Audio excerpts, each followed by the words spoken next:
Hyderabad necklace రోడ్లో మార్చి 3న ఎండోమాట్రియోసిస్పై అవగాహనపై yellow ribbon run నిర్వహిస్తామని ఎండోమాట్రియోసిస్ foundation of India సభ్యులు తెలిపారు.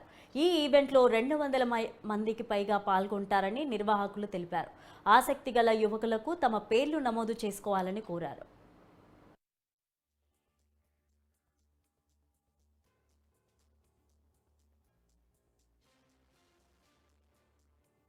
ఎల్లో రిబ్బన్ రన్ అని మన మార్చ్ 3 పొద్దున 6 గంటలకి జలవిహార్లో ఆర్గనైజ్ చేస్తున్నాము.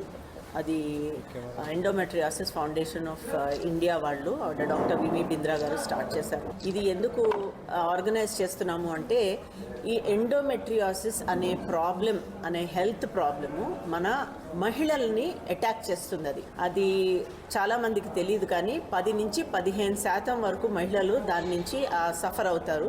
కానీ మనుషుల్లో అవగాహన లేదు దాని గురించి. ఇప్పుడు మనం బ్రెస్ట్ క్యాన్సర్ అవేర్నెస్ అని ఎట్లా చెప్తున్నామో అవేర్నెస్, అలాగా మన ఈ ఎండోమెట్రియాసిస్ కూడా అవేర్నెస్ రావాలి అందరిలోకి. అది తెలియాలి, ఇది ఒక ప్రాబ్లం ఉంది, మనం డాక్టర్ దగ్గరికి వెళ్ళాలి. మనకి మెన్స్ట్రువల్ పీరియడ్ అప్పుడు చాలా పెయిన్ ఉన్నప్పుడు డాక్టర్తో ఒకసారి ఇవాల్యుయేట్ చేయించుకోవాలి అని అవేర్నెస్ తెప్పించాలి. ఆ అవేర్నెస్ కోసమని ఈ రన్ అన్నమాట. ఇది ఇక్కడితో ఆగేది కాదు. అవేర్నెస్ జరిగాక, ఈ రన్ అయిపోయాక చాలామందికి ఈ విషయం తెలిస్తే వాళ్ళకున్న ప్రాబ్లమ్స్ వాళ్ళు డాక్టర్స్ దగ్గరికి వెళ్తే ఇంకా అక్కడి నుంచి మొదలవుతుంది వాళ్ళ ట్రీట్మెంట్. కానీ మన